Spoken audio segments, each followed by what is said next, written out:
Thanks everyone, and welcome to Traffic and Lead Gen Bootcamp 2016. I really appreciate everyone taking their Saturday and spending time to come to Heathrow and learn some awesome strategies that we're going to teach you over the next couple of days.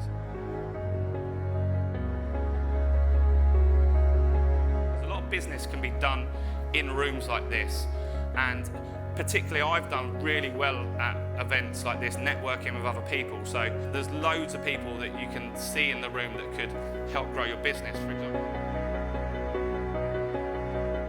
It's really difficult to get people to come out of their houses on a cold winter's morning to sit in a room and listen to people talking about business.